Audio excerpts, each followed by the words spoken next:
I have the privilege today of being the moderator of this candidate panel and forum for the Tennessee State House race. I'm very excited to have all three candidates with us, Nick Bright, Tom Stinnett, and Jason Emert. Thank you all again for being here. And with that, I'll go ahead and begin with the first question. And again, being in alphabetical order, Nick, this will be for you to answer first, okay? Why do you feel you're a strong candidate for State House District 20? Thank you. Thank you for the opportunity to speak to you this evening. I have deep roots in the community with a strong understanding of local issues. I have diverse experience as a farmer and a realtor. My time on the commission. I have a conservative track record representing my district. I've always put constituent services as a top priority, and I'm not beholden to any special interests. I'm Jason Emert. Like all of us up here, we all have deep roots in this community. My family's been here just like the Stinnetts and the Brights for over 200 years. No one's going to outdo each other here on who's been here the longest. But what I do have is a unique set of skills that I think will benefit us. In Nashville on day one, I have been a Republican my entire life. I served as the Young Republican Chairman from 2017 to 2019 under President Trump.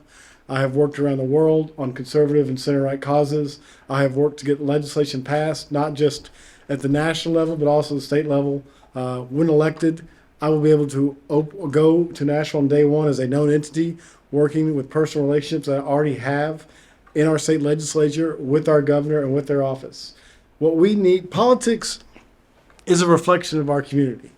And politics is serious business for serious people. And that's really the ultimate core of why I'm running and why I decided to jump in. I have that background. I am an attorney. I'm an officer in the military. I'm the Deputy Staff Judge Advocate at the 134th Air Refueling Wing. I have been, like I said, a leader in global organizations. I have led one of the most successful businesses to be founded here, a family business, before starting a legal career. I have a deep-rooted belief in the greatness of our community. I have deep ties, connections, and the ability to work with our partners in Nashville, across the state and across the country to make sure Blount County has the best representation possible for all of us from day one. I can do that. I know that, and I hope you guys through this event today can see how committed I am to serving on your behalf in Nashville, serving for the causes most important to Tennessee and most important to Maryville and the surrounding Blount County area. Thank you. My name's Tom Stinnett, and I've been here my family's been here for 3 generations, and I've been on the commission for the last 10 years, and my focus and the reason I was pursuing this position is the fact that I'm retired. I was a school teacher here in Blount County for 37 years. I've been on multiple committees, and matter of fact, I'd have to have a cheat sheet because I can't remember them all. The main one, though, is the Blount County Community Action Agency. Most of you guys know that's Meals on Wheels, and I'm the chairman of that committee. And we touch 500 people every day, providing food for them and other services. So with that, other things, positions, the Blount County community. Besides that, is I've been on the Maryville Municipal Credit Union Board, the Emergency Management. I'm on the Finance Committee, Insurance Committee, Solid Waste Committee, Blount County School Athletic Committee, and numerous other things that I've got a whole list here that I've served in Blount County. So I've got a broad background in services to Blount County, and I'd like to take that to Nashville. And because of those broad positions, I have some ideas about what we can do or how we can help Blount County at the state level. What do you feel are the most significant issues facing the state of Tennessee and why? Thanks, Kevin. Tom, I thank you for your service on Blount County Community Action Agency. I see Joni's here today, too. She's great. We helped co-found the Senior Miles program together when I was on the board. So thank you for continuing your service there. So the most pressing issues in Tennessee is, look, I think they're core to Republican interest. It's about being, the GOP should stand for the Great Opportunity Party. And that's what I think we need to be doing. We have 30% of our jobs in our state require some type of license. We need to be more innovative in how we allow people to enter our economy and become entrepreneurs. Specifically to the Blount Partnership and Chamber of Commerce, that's where we should be focusing is having these small businesses, which are the backbone of our community, delivering. That's a pressing need for us as people move here. They can bring their licensures here. We should allow them to start businesses, grow our communities, and grow our tax base. I think we have other needs in our community. We have a grocery sales tax. I think that we should either look to sunsetting or eliminating wholly on not every item, but on certain items. I think it's about helping people and meeting them where they are and serving their needs. Also, we have to support our education system and invest in thinking about rethinking education, how education is funded, and not allowing arbitrary zip codes to determine a child's future. And that's what I think are the three most pressing issues right now in Tennessee. Thank you. Have to agree on almost all three of those. As most of you know, the legislators and the governor just signed the tax relief for $400 million reoccurring tax break, and that's going to be an issue for us in the near future. The going back to the groceries and stuff, I think that's one place that we can help our folks, especially here in Blount County and across the state, is eliminating the tax on food. And the infrastructure bill, hopefully that's going to help us. I've not had a chance to talk to Mr. Hedrick to see how that money is going to affect his, but that $3.5 billion amount of money that's going to be distributed across the state, it's going to be something that's going to help us, because that's something that's really bothering me as a citizen, is as these folks move into this community, we're not keeping up with the infrastructure. And I think that we need to focus on making sure that happens as we move forward. Thank you. I would say rural community decline, substance abuse, and K-12 education needs. We need to work on retaining our young people. We need to find a way for them to be trained in vocations so they can get out and compete for good paying jobs and compete for this crazy housing market we got, so we can keep them right here at home. Thank you all. The next question will be Tom, Nick, and then Jason. What do you feel are the most significant issues facing Blount County, and why? Well, again, infrastructure, that and our health department, our health needs. We have a lot of folks up here in the jail who are not criminals. If you go back 20, I'm not sure if it's 20 or 25 years ago, when Tennessee did away with our local regional hospitals, and so now we get someone who has some issues, and they get in a little bit of trouble, and we put them in jail. And then we keep them for 60 days, 70 days, and then release them, and then they go back out into our community here. And sometimes they go out, don't have their driver's license, don't have a job, don't have a place to go live, and so they commit another crime to end up back into our jail system. And we're spending, I think it's $38,000 a year to house these people in the jail. I think that's one of the major things. And of course, last month or month before, we received a grant, and we over here behind the Home Depot, where we purchased 65 acres before COVID. Of course, COVID sort of put a kink in what we was planning on doing, but that we've received $6 million, and hopefully Ross McNair people are going to be able to build a unit over there to sort of try to help folks who need to be someplace except the jail. Of course, education is a big issue right now, and we've got to continue to take care of our, especially public education, in my thoughts. That's the ground, of this country, is educating our kids and making sure they have the opportunity to move on. And as we've got 3 good school systems here in this county, and one thing that we need to do is make sure that we continue to fund them. And as a teacher for 37 years, I know that pupil-teacher ratio is very important. And of course, today there's so many mandates on what the school system has to have that lots of times you can folks look at the number of folks that the school system has hired and takes that and divides it up to find out what the pupil-teacher ratio is. But lots of those people are specialists, and you can't really count on that. I know from my experience, and especially in the 7th grade math class one time, I was given an assignment to teach 12 kids who were way behind in math. And I made, we made a big difference in their lives because I had the opportunity to just work with 12 kids. When you take 24 and 26 kids and put them in a 3rd grade class, it's hard. If you have a couple of kids that's got a problem in that classroom and we don't have aides in there, that's a tough situation.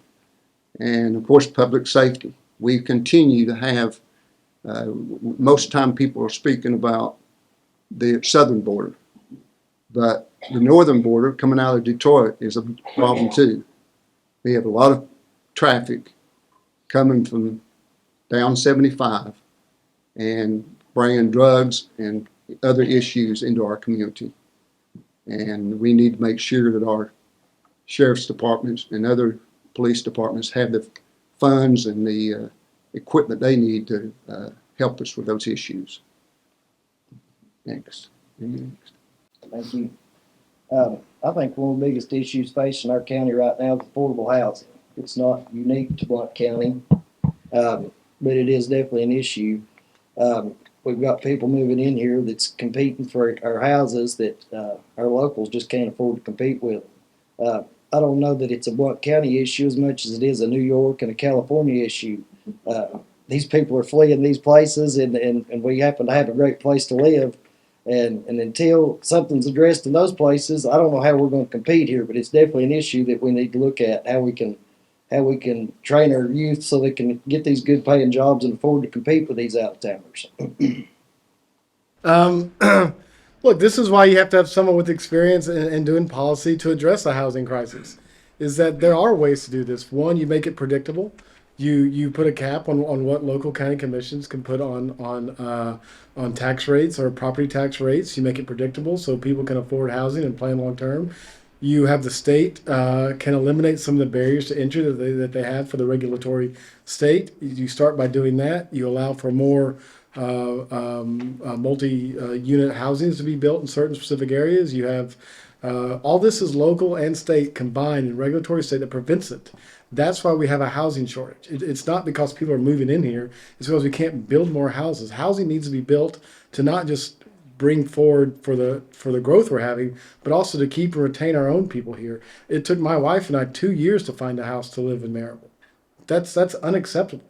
No one's going to be that patient to live here if we don't start reforming our regulatory process, our agencies in the state and our agencies at the local level. That's a leadership crisis, and that's why we have to have some of the experience to address these issues sent to Nashville.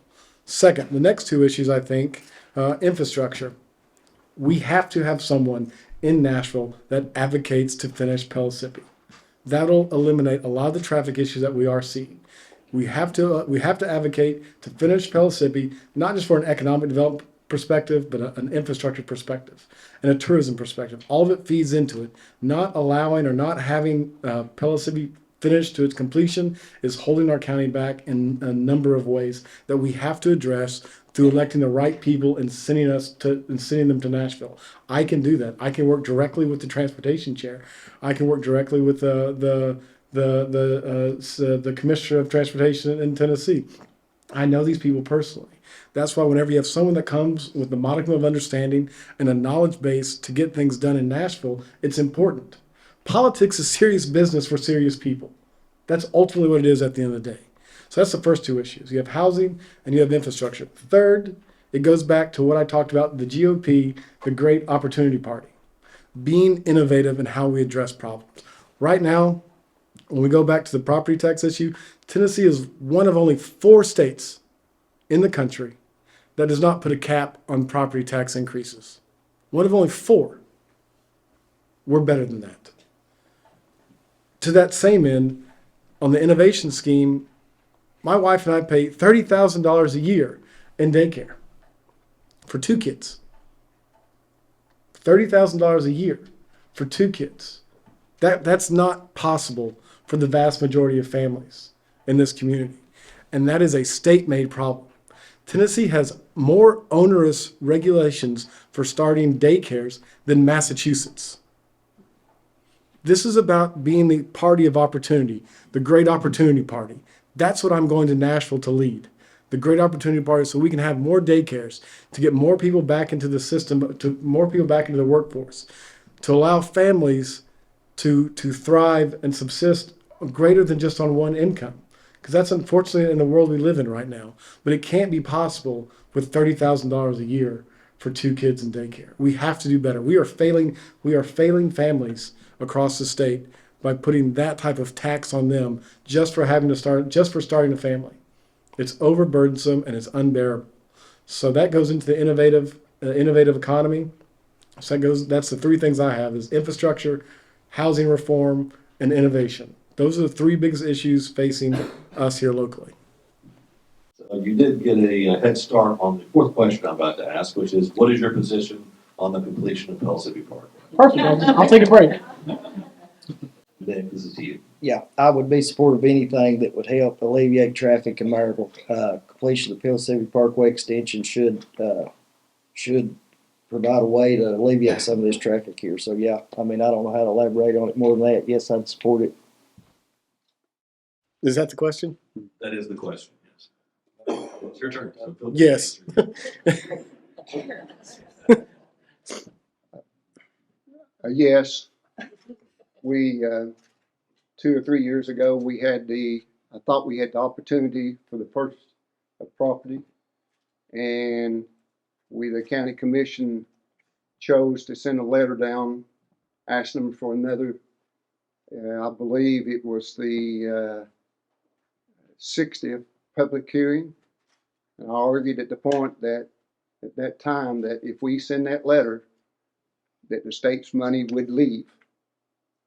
And we know for a fact that, and this is old data, this was back 2 or 3 years ago when this happened.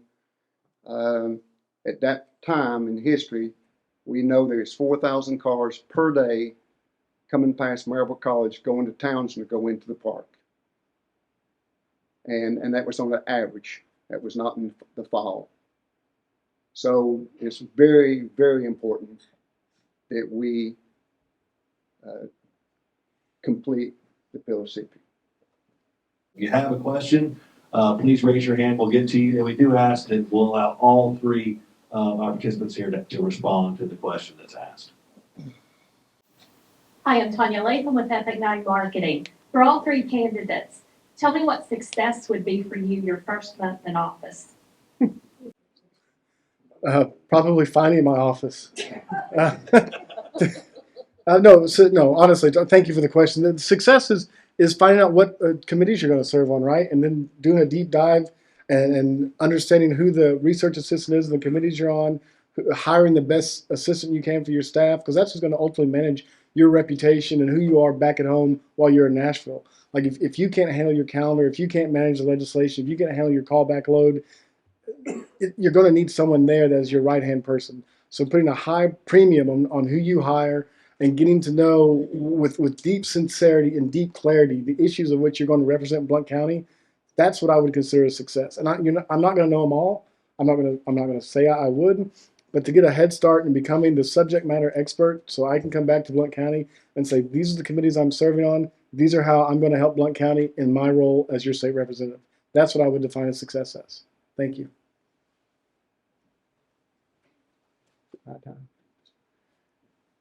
Well, one of my strong points is finding out the information I need to know about the subject.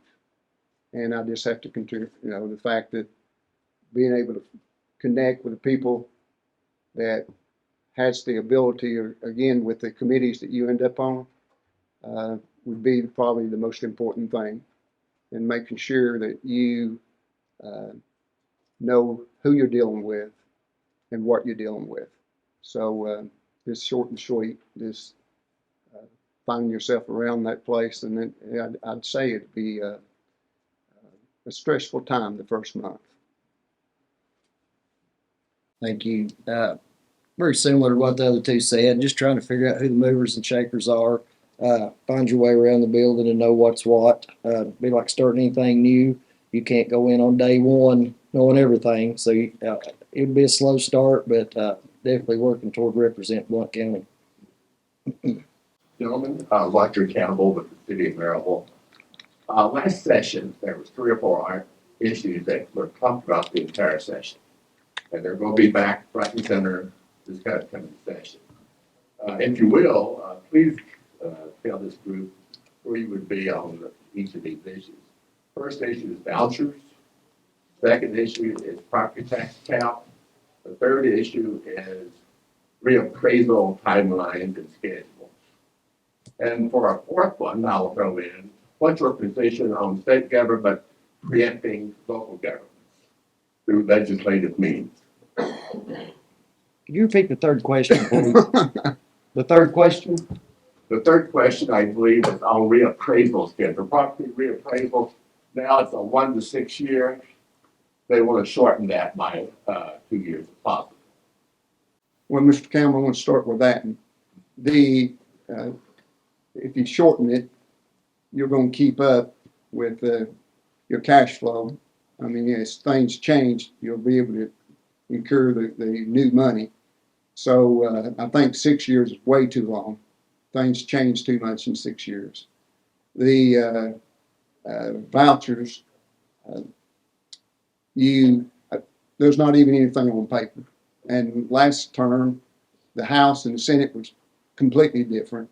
And until I'm a public school teacher for 37 years, you're going to have to get something on paper and me look and see what they want to present for us to vote on. So vouchers, I can't answer that question.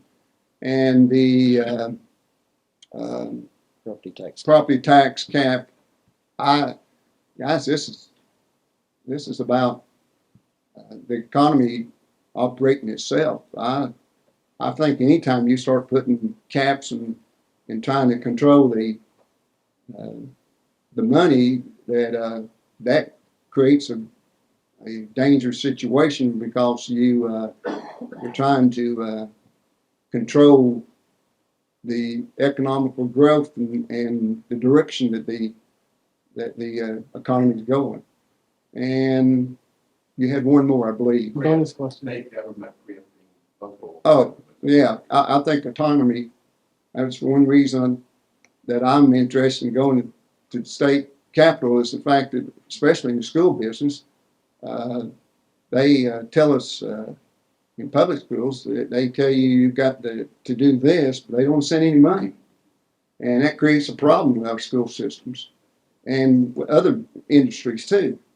I think that our county, we have some very smart people in this community, and lots of times we don't need the help of Nashville.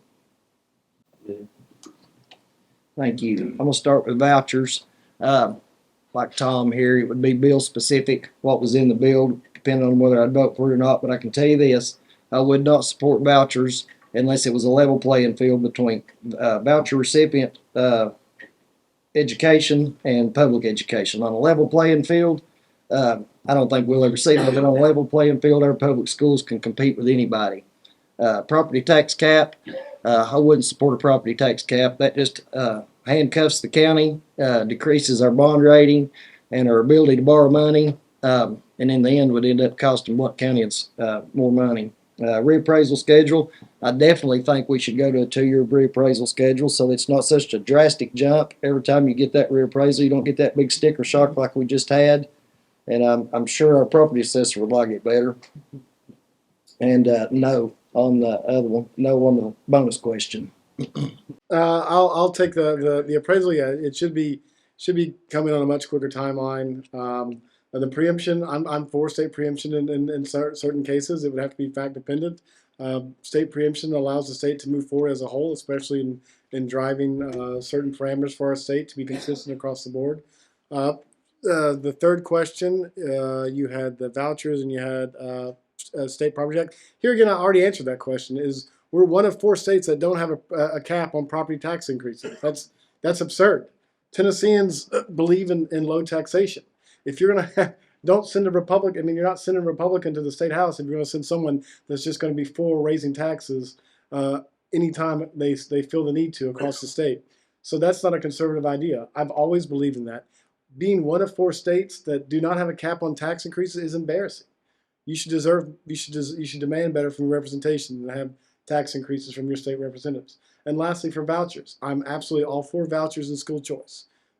I am a product of school choice. School choice saved my life, and not just because I paid tuition, going from the county schools to Maryville, but because I am one of the. Let me tell you a story, and I've actually never shared this before. So the number one reason people look to leave their schools in school choice is because of bullying. It's the number one reason. When I was at Maryville High School, I was bullied. I was class president for 3 years. Zach became president 4th year. So I was bullied by a then current head football coach who went on to fail in college, by an English teacher, and then a high school basketball coach who then took some time off for a mental health break afterwards, who's still employed by the school system. I was bullied so severely that I contemplated my own demise. Do you guys understand that? From teachers in the Maryville City school system, one who's still employed there. It is the number one issue why kids seek school choice. The number one issue. That's why I'm for it. Because school choice saved my life.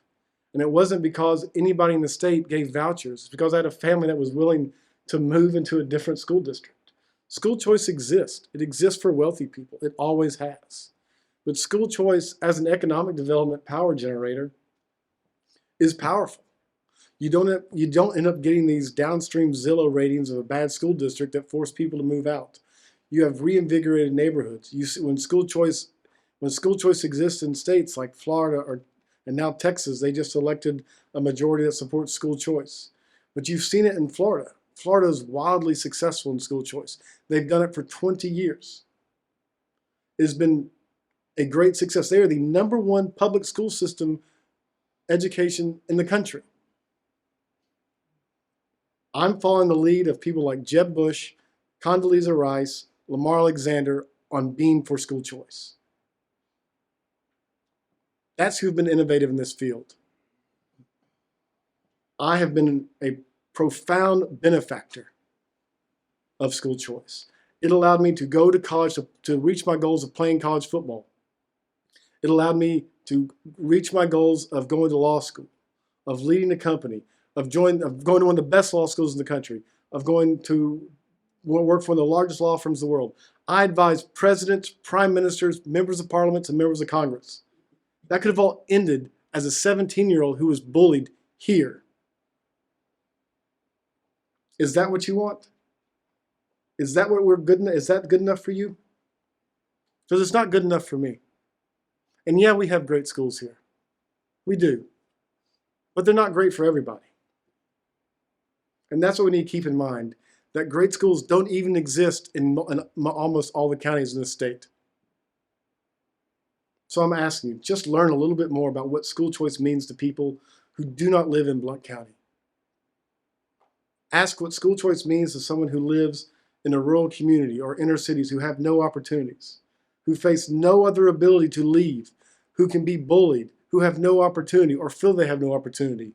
School choice is a powerful, powerful tool to get people not only out of poverty, but out of depression, out of angst, out of a life they don't think they even deserve to be a part of. School choice matters.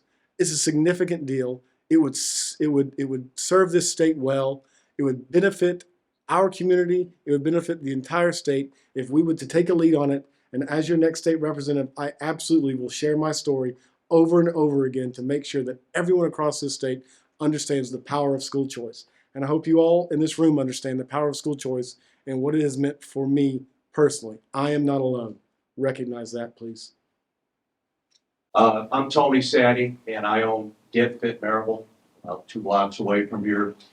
What I'd like to know is, from all three of you, what are your thoughts about what you can do within Blount County to support small business development? I think in a word, deregulation, make it easier for businesses to thrive. And back to what I've said several times since we've been here, training our youth to where they can, in these vocations, to where they can have an opportunity to start a small business here and keep them here at home. We have to make it a little easier for folks who, I hear a lot of complaints about the red tape and things that folks have to do to start a business. I'm not privy to all that has to happen there, but I do know there's some issues there. But also, work-based learning is something that we need to do more of to allow these companies to train their own people.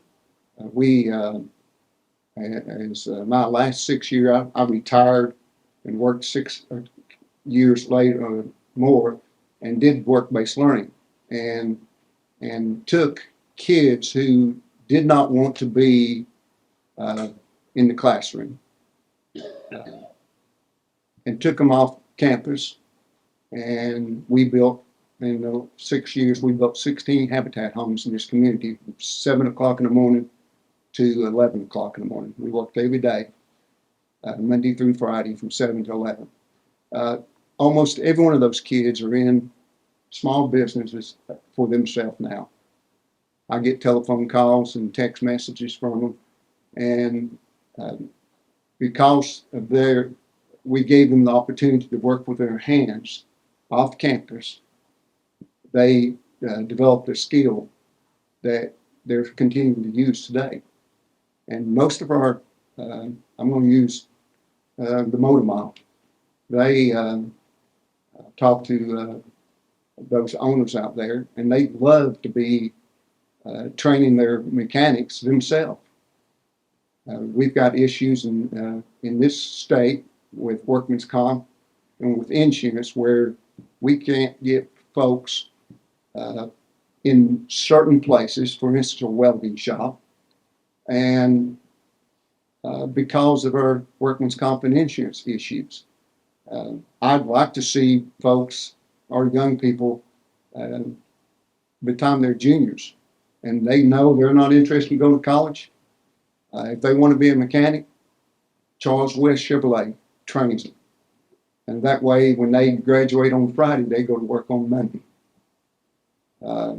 William Blount High School, great welding class over there. But if a student gets in the welding classes as a freshman, by the time he's halfway through his junior year, he's through his curriculum. Right across the street, we got a guy named Ronnie Reamer, who's a great Christian man who would love to train folks for his industry. But he can't get them in there because of insurance and workman's comp issues. And I worked in career and technology education for 37 years. And the only person that ever got hurt was me. Okay? We're not going to get people hurt. Okay? We just have to give them the opportunities to do what they want to do. And I was one of those persons. I don't do well with books. Okay? Chris can tell you that. You give me something to put my hands on, I can do it.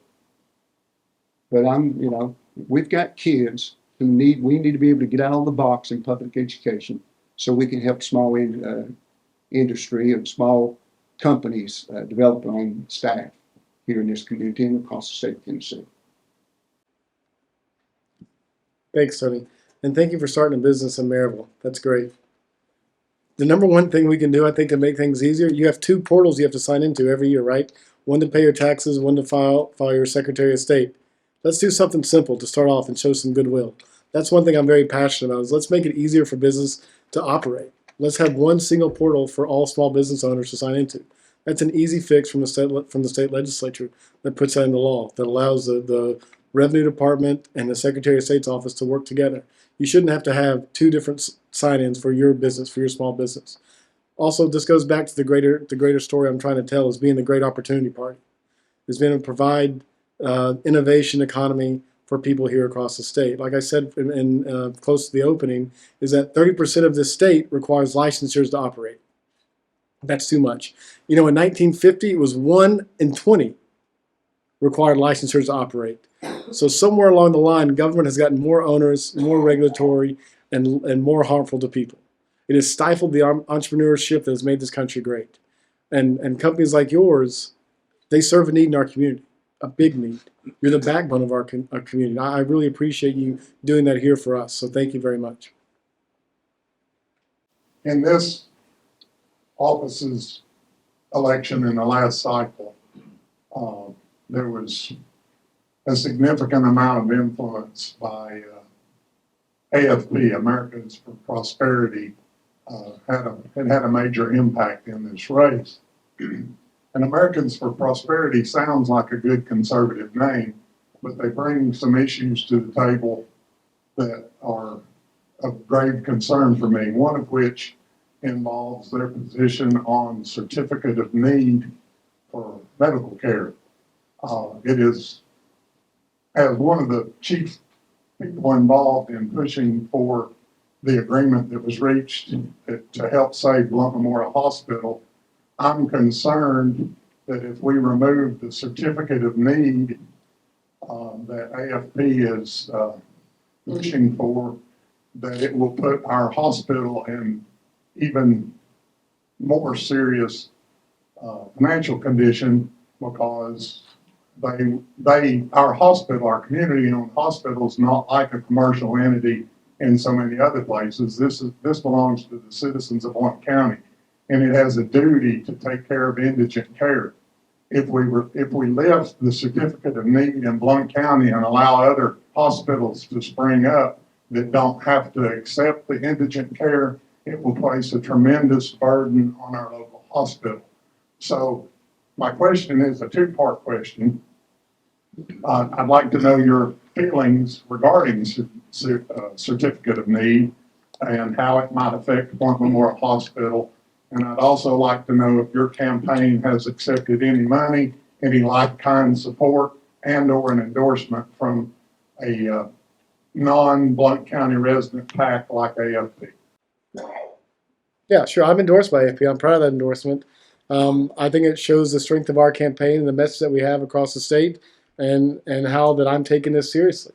That the AFP endorsement is important to this community and is important to the state. And being against and being in support of certificate of need is just telling me you don't want to care for people in rural communities. Eliminating certificate of needs is the basic healthcare we have to address across the state. Like, it would be like McDonald's saying that there's already enough burger houses here in Blount County that Burger King can't come in. Competition makes things better. It is anti-capitalist, it is anti-conservative, it's anti-Republican to sit here and say that certificate of need does not benefit all people. It lowers healthcare prices, and I'm not just coming at this from Jason Emert from Maryville. I was an executive in a healthcare company. I know there are healthcare deserts all across the state because the certificate of need exists. Denying the certificate of need or stating the certificate of need benefits a county is against all facts and any statistics that any study has ever done across the country at any one time. No healthcare company believes in this. Quality care. Would you not want to have a children's hospital here? Would you not want to have a more specific children's hospital here? Certificate of need would allow Blount Memorial to deny Children's Hospital from existing here as a full-fledged support center for our children. I'm not for that. I'm for competition. Competition in all things makes communities better. And if Blount Memorial fails because it cannot provide the quality of care, because competition is making it irrelevant, then that's on Blount Memorial Hospital. And I hate it. I was born there. My dad worked there. My grandmother worked there. It's important to me to see it thrive and exist. I hate what had happened there. I hate that it become a corrupted institution. And thankfully for Mayor Mitchell, he's turned that ship around. I'm proud of that. And we deserve to have a good hospital like Blount Memorial. But certificate of need legislation prevents other hospitals from competing here. And I am all for abolishing all certificate of need laws, because at the end of the day, it comes down to the quality of care for patients in our communities all across the state, and specifically here in Blount County, who have not been as well served as they need to be, had they have been, if certificate of need did not exist. Certificate of need is there because of making sure that we have the services that we need. If you'll pay it, the problem, the reason we have to have it is because we chose to do TennCare versus Obamacare back in the day. TennCare pays 15 cents on a dollar. So when if another hospital comes in and doesn't take indigent care, then all those folks who don't have insurance will end up going to Blount Memorial Hospital.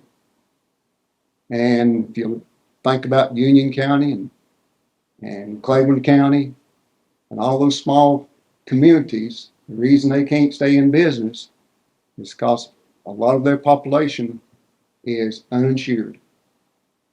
That means when they go in, they're using TennCare. Those hospitals cannot survive. And if you let other hospitals come in without the need for them to be there, and they take all the insurance cases, and you leave all the non-insurance to the other hospital, they're going to collapse. And that's the reason we have no collapsing of our hospital business in this state today. And so that's, I think it's very important that we have it. I agree with Commissioner Stinnett. I would not vote to repeal certificate of need either. In theory, it might not be a Republican issue to support something like that, but I'm not worried about the rest of the state of Tennessee. I'm worried about right here in Blount County. And we have to provide indigent care. Blount Memorial has to provide indigent care. And there's no way they can compete with a private hospital at the tune of $40 million a year in indigent care and still expect to compete. So no, I would not vote to repeal certificate of need. My name is Missy Davis. I'm a Blount County Commissioner. And our community in Blount County faced hardships during COVID-19. There were federal efforts to mandate vaccination for all U.S. citizens. This was an untested experimental situation. Now we look back and this mandating shots, it was a mistake because we've got so many outcomes that were in the negative. In April of 2021, the Tennessee State Senate passed a bill prohibiting any government entity from requiring Tennessee residents to take the COVID shot against their will, which was eventually signed into law. Before this bill was passed, the Blount County Commission supported the state level efforts with a resolution passed by a supermajority vote. What stance would you take in representing Blount County citizens on this issue? For current commissioners, how did you vote on this resolution and why? You know, you put your hands on the plow and you don't look back because you can't change things. And when this happened, this country, we didn't know how bad this virus was going to be.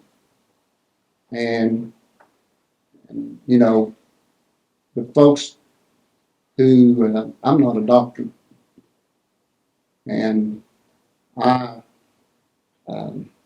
try to get information to help me make the decisions. That's a lot of, you know, I'm not going to claim to be anything ardent besides a career and technology education teacher in Maryland City Schools for 37 years. But I think we're going down a path that's very dangerous for us right now. I know that some states are doing away with vaccinations, and I know there's a measles outbreaks in states. And I know I can remember standing in line and taking a little sugar cube, and I've got a little spot here on the side of my arm where I had a shot that was mandated before you went to school. And you know, I don't think government's against us. Do I think government makes mistakes from time to time? Of course they do, just like each and every one of us. But sometimes we have to do what's best for the state, Blount County, the country.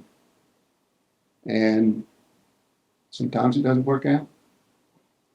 The people who are making the decisions, and then if one of us are going to be in Nashville making decisions, I hope it's the Republican anyway.